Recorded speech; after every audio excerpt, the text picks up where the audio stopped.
Good day. Let's talk about what you should play in 11.1. That rhymed. What is the best way to choose a main or an alt next patch? Do you just pick whatever has the most damage? How about the coolest transmog or tier set that you will unlock? Looking at you, monk. Or maybe you want to pick something that can work well into a group with your friends since you are the flex player. But what if it's two or more of these and you have two or more options and simply cannot decide between them? Well, we have your back because Nerfed is on the job and he makes spreadsheets and graphs for his main because he has a lot of free time. I don't actually, but it is fun to put specs side by side and compare what they do, especially if you want to play more than just one or two throughout a season. In terms of picking a main, let me just dispel a notion really quick. You should pick something you find fun and enjoy. That doesn't mean not picking a potential flavor of the month class. Fuck it, if you like it, who cares? But getting into groups is an issue and we will cover that as well, while also giving you some tools to work with so in the future you can pick a main and alt easier. One such tool that I have been working on, particularly because I play all of the specs in the game throughout an expansion, is this table that generates a graph as well, and it is a way to keep track of everything as a damn alcoholic nerd that I am. The graph you see here has some old season 1 numbers just to give you an idea of what to expect in this video, and throughout this video I will show you how to fill it up for yourself and see what specs you might be gravitating towards, especially if you haven't chosen one yet.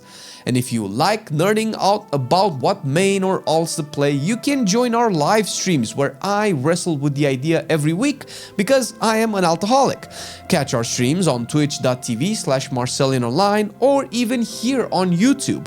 We stream almost every day, and when I am not mulling over potential main candidates, I am gearing alts, pushing keys, or Mythic raid bosses. So now let's talk about Mythic Plus first, since we need to make sure that you get into groups.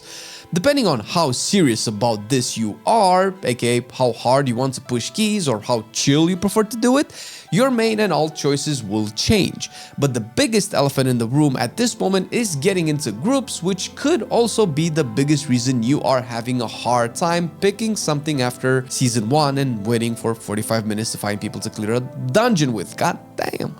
Listen, I'm not going to lie, getting into groups is a pain in the ass for a solo or a PUG DPS player, and it hasn't been as bad as season 1 ever before, and hopefully it will never be worse in the future. It will also never go away completely, but it might die down. Until then, what do you do?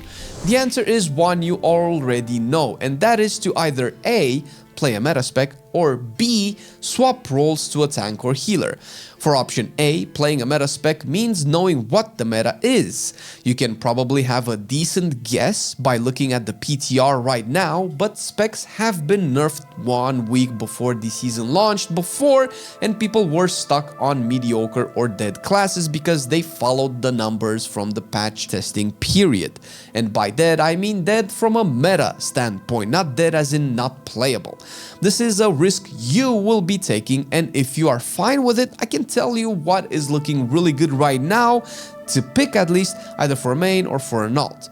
First of all, despite the changes, Augmentation is still looking like the safest spec out of everything. Even if its performance is nerfed below other DPSers, the stronger spec X becomes, the better you as an Augmentation will be, since your performance relies on others' performance.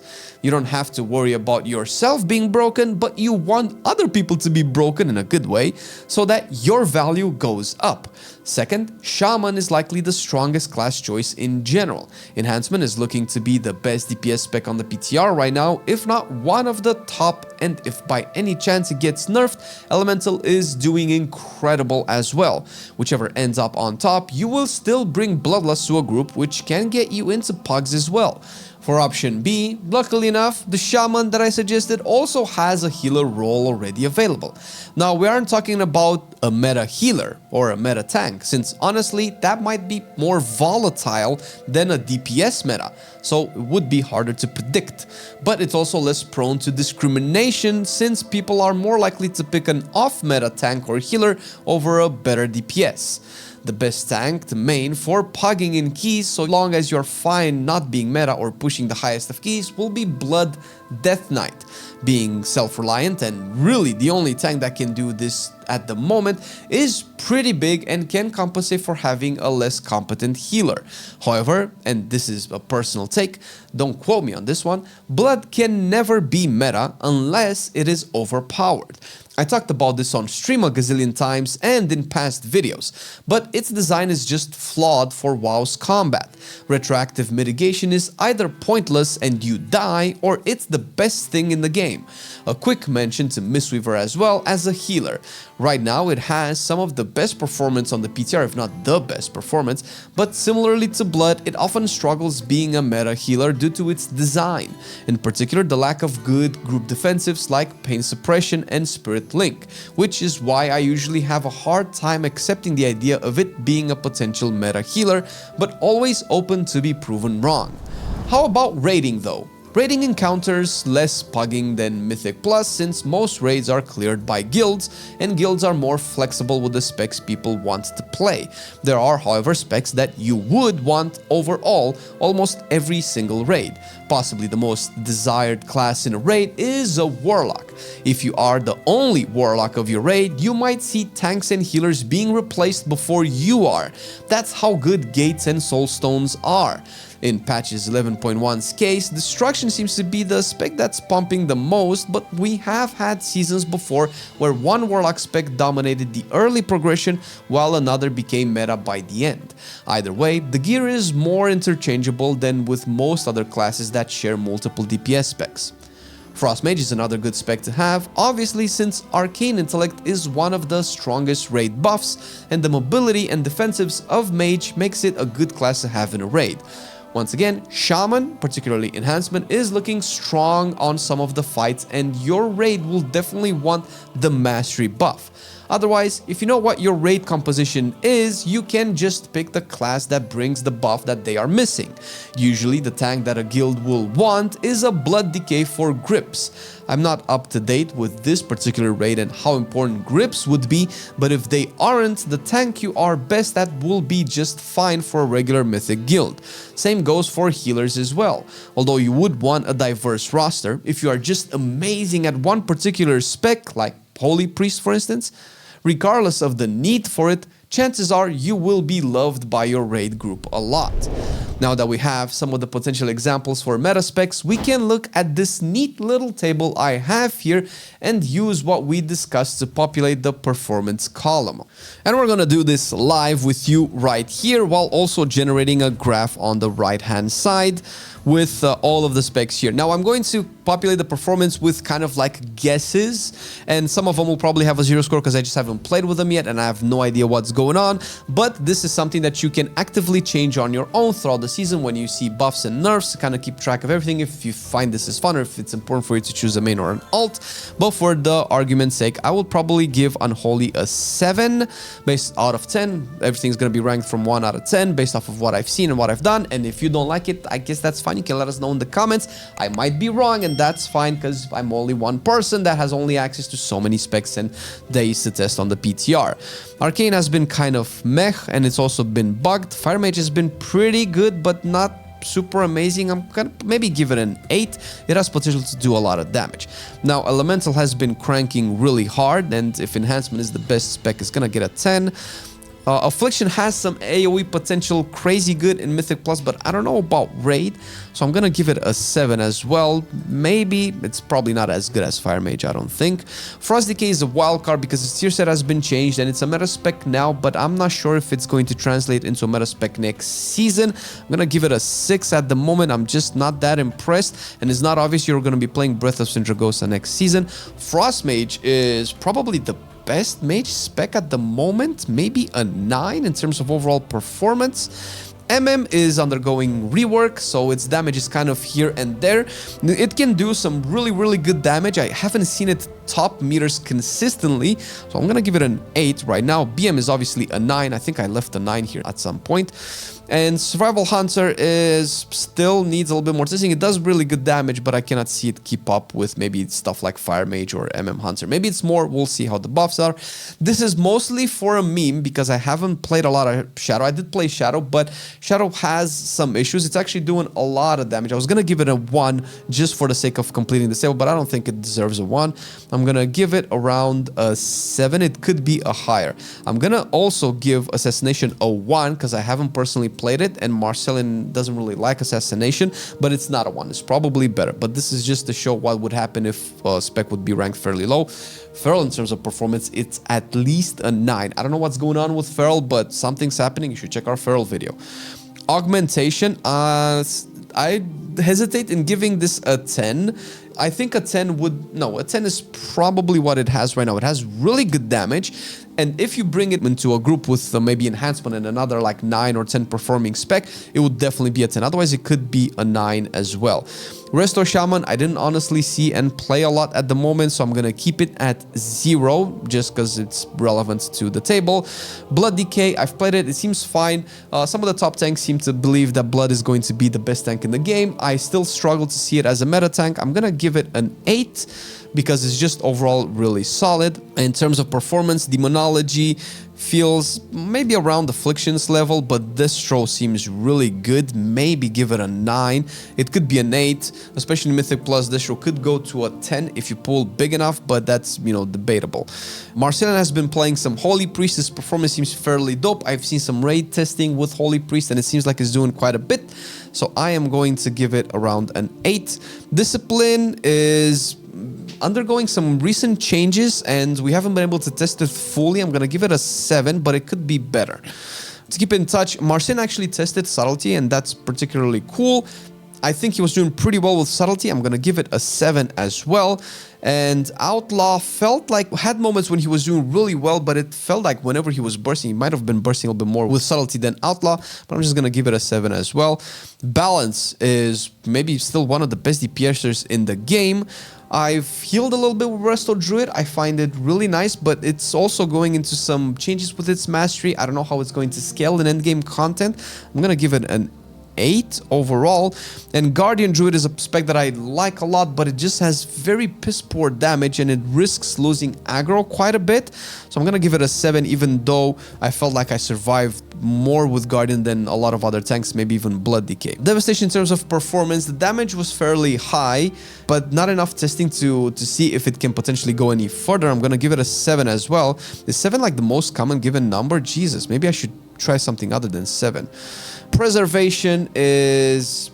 I don't know. I haven't healed with Preservation. I haven't seen anybody. No, I think I've seen somebody heal with Preservation, but it was very inconclusive. I'm gonna give it a 5, but it could be better. Arms Warrior seems to be doing quite a bit of damage, and it has some potential there. I don't know if it can keep up with the top specs. I'm gonna give it a 6.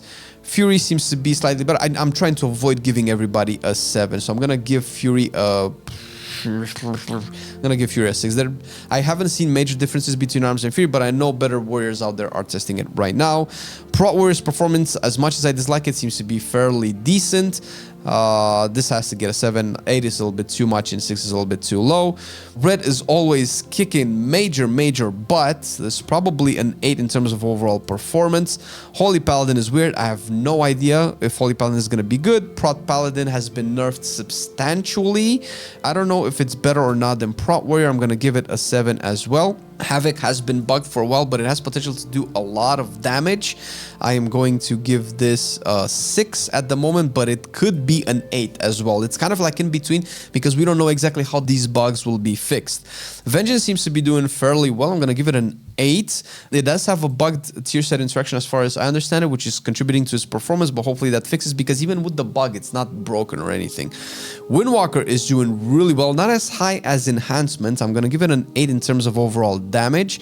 Mistweaver is probably one of the best healers. I think pretty much everybody agrees is the best healer, so for the sake of the argument, I'm going to give this a 10, although I would be surprised if Mistweaver becomes meta. And Brewmaster is just a particularly very weak tank, so I'm going to give this a 6. Now, in terms of the off-spec column, this is basically the value of a spec that's a part of a class that can off-spec to something that's good, that can get you easy into groups, or that can perform really well. This is, of course, kind of tied to performance, but also the potential to get a tank or a healer into your group, the potential for you to flex for your raid guild or for your party of friends. So this is a little bit arbitrary, but also specs that can heal and tank usually will get a higher score.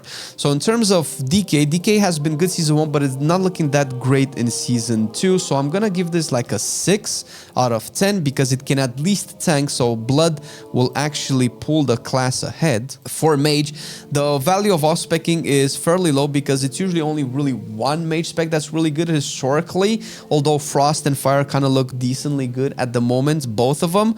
But since only one will probably be generally accepted, you might not be able to find easy groups with the other. So I'm gonna give this like a 5 just because it's a mage and not necessarily because the value of off-spec is that great. But if you apply to a group as a mage, regardless of what spec you are, you're likely to get in because people will probably think, oh, mage is probably good. Now, Shaman is similar to DK, can only do one other role, but Shaman has been a much better class in general in terms of overall performance. So I'm gonna give this a 7 out of 10. It may be worth a little bit higher, but we'll see.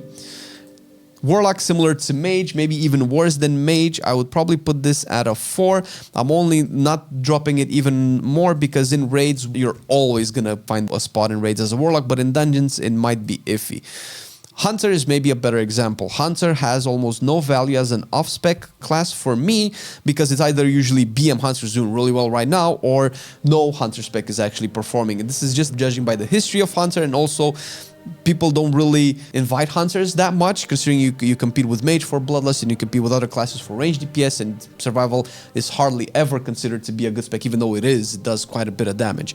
But I'm not sure this is going to be enough to warrant the value of off spec for hunter. Shadow in a similar situation as DK, I feel like it does have 2 healing specs, but it's kind of anybody's guess at the moment how good they will be in the season, because both Holy and Discipline have talents that are constantly changing. Rogue will be in a similar situation with Warlock, where you would get 4 across the board, but mostly because M+ is probably better for Rogue than Raid is, while a Warlock favors Raid a little bit more. If there's any class that's going to be a 10 out of 10 in terms of variety and off-spec, it's definitely going to be Druid. It's the only class that can literally do everything: tank, healer, range DPS, and melee DPS. And most of the time, the tank and healer are at least good. Guardian is doing +18s when Pro Paladin is doing +20s on live right now, so it's not a bad class in general. I feel like the value of off-specking for Evoker is terrible right now. I'm going to put it as a 3, although it might be even lower, not because preservation is not good to fill a role of a healer, but usually evokers are just seen as augmentation. This is the problem that augmentation created. I don't think it has anything to do with the value of the class itself in a vacuum, but mostly in the context of the meta and people's expectations. Whenever you invite an evoker, you assume it's an augmentation and nothing else really exists. That's a problem. Hope it gets fixed. Warrior is debatable. Historically in Mythic Plus, Warrior has been one of the worst classes in the game, and in the raid it's kind of like a meh class, considering that Fury has just been nerfed substantially. I don't know if anybody's particularly happy to getting a Warrior in their group. If you're getting Warrior as a tank, Prot Warrior is looking decently good next season, so I'm gonna give it a little bit of a 5, I guess, because probably DK is overall better in this regard. Paladin, even though Pro Paladin has been nerfed, it's unlikely that it's going to be a terrible tank. It still has good tools. It still has good sustain. It might need its damage buffed a little bit. I think it's the worst damage dealer tank in the game at the moment. It's either that or Bear. I'm going to give it a 7 because of the value of Paladin, because people's expectation of Paladin is fairly high, so they will probably invite a Paladin a lot quicker than other classes. Demon Hunter, would probably be similar to DK, unless Havoc just gets stupendously buffed for everybody to say, oh my god, Demon Hunter is the best in the game. They're likely not going to be in a rush to invite Havoc Demon Hunters. Vengeance might be good, and that's probably what's carrying the class to a 6 out of 10 at the moment. Monk might be sleeper good. Mistweaver is looking really good, and everybody has high expectations. Windwalker is obviously really good. Brewmaster is what's probably going to pull the spec back. I think I still want, in my perspective, I'm still going to give it an 8 because Monk is looking to be like the class that I might actually main. We'll see, but it has a lot of off-spec potential. Now, Fantasy is very individual as well. I'm going to just give an example of Fantasy. So in order for DK, because everybody kind of knows DK, I'm going to give Unholy a 9 and Frost a 10 and Blood like a 5. This is what I mean by Fantasy. Unholy a 9 because obviously Death Knights are the masters of necromantic magic, and Unholy summons necromantic ghouls. It's not a perfect 10 because I feel like in the lore and the fantasy of the game, actually I'm changing my mind as I'm saying this, it is the perfect fantasy. And Frost is, I was gonna say that Arthas is kind of like a Frost DK, but Arthas is more Unholy than Frost. So I'm gonna reverse these for the same arguments. There's not a lot of blood representation in terms of DK in the lore, but none. Arthas being the best one, and most DKs being Unholy Frost synergies. That's probably where it's going to be. Obviously, Khadgar gets a 10, Kael'thas gets a 10, very biased, but hey, and Jaina gets a 10 as mage representations. Elemental, that's kind of like Thrall's area, but I feel like he's more of an enhanced shaman or kind of like a warrior at this point, who even knows. There's kind of like no resto shaman representation outside of Rhaegar, which is not really WoW related, and mostly comic books and Heroes of the Storm. Affliction, Warlock, I feel like Affliction is fairly high there as maybe one of the most quintessential Warlock specs, even though you would think that would be demonology, but there's just not many Warlocks that just purely summon demons in the lore. There are quests with a lot of Warlock NPCs that do this, I know that, but that's not, when I think of Gul'dan and normally Warlocks, it's usually around Affliction or Destruction. I'm gonna give demonology like a 7 and maybe Destruction like a 10. Destruction and Affliction are usually Ner'zhul, original Ner'zhul, and Gul'dan. Hunter, that's definitely a 10 in Illyria, in Sylvanas, in Varys. I think they're all Marksmanship Hunter in kind of what Tyrande used to be. Hunter kind of has very poor representation. I don't know if Rex are supposed to be a BM Hunter or a survival or a combination of both, but because of this ambiguity, I don't know exactly what to think in terms of the fantasy of a BM Hunter. I feel like Hunters in WoW are represented very accurately by marksmanship, and BM has potential value there, but I feel like most Hunters that are Beastmaster are kind of like melee, which probably would go to the people that have asked for BM to be melee and survival to be ranged. Maybe we can give it like an 8 because summoning your pets in WoW is fairly thematic. So I'll give it that way. Shadow Priest, normally before I would have given it a very low score because I don't know of any notable NPCs that have participated in any big story moments, either cinematics or big quests, that are Shadow Priests. However, with the introduction of Xal'atath and the concept of the Void, Shadow as a whole theme for the class has risen up. I'm going to give it an 8, although it can potentially be a 10. We'll see how that plays out.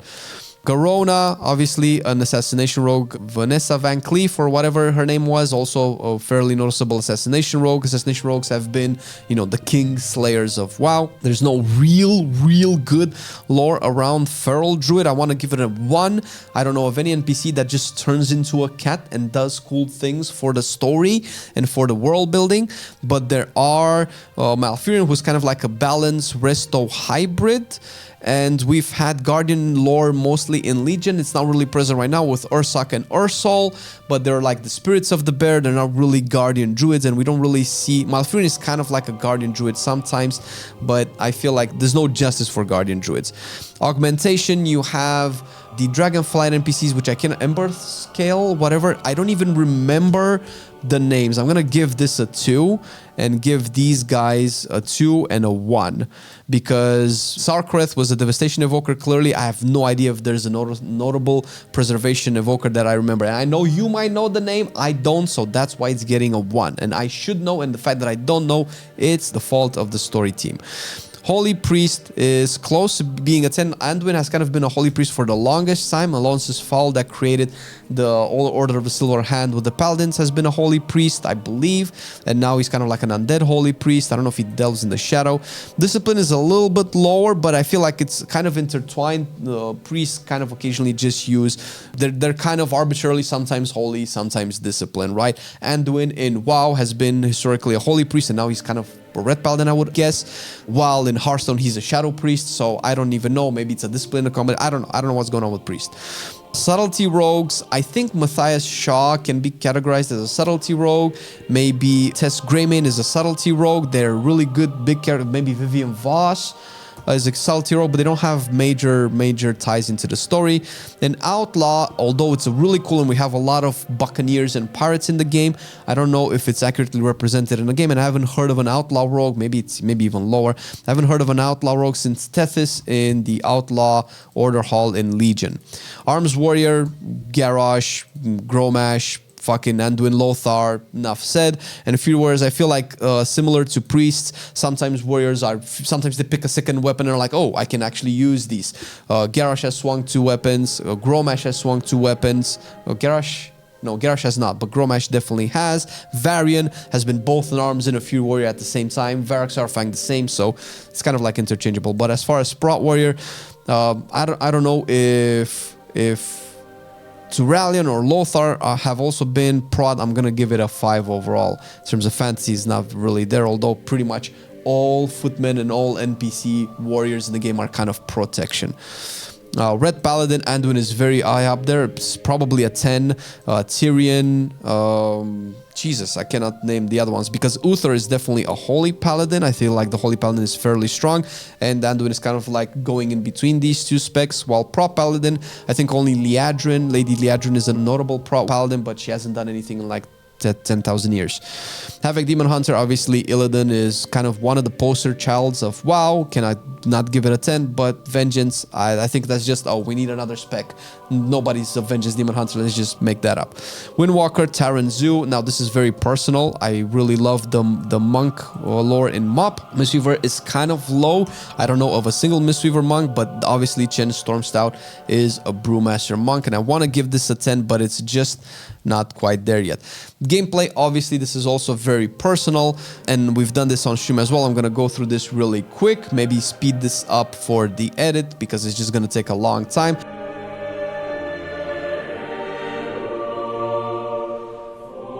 And for Mog, that basically refers to aesthetics, the transmog, so how good you look in your armor, how good you look as the races options that you have for your class. Again, this is very individual. I'm going to go through this really quick, and as I do, you'll constantly see this graph being populated on the right.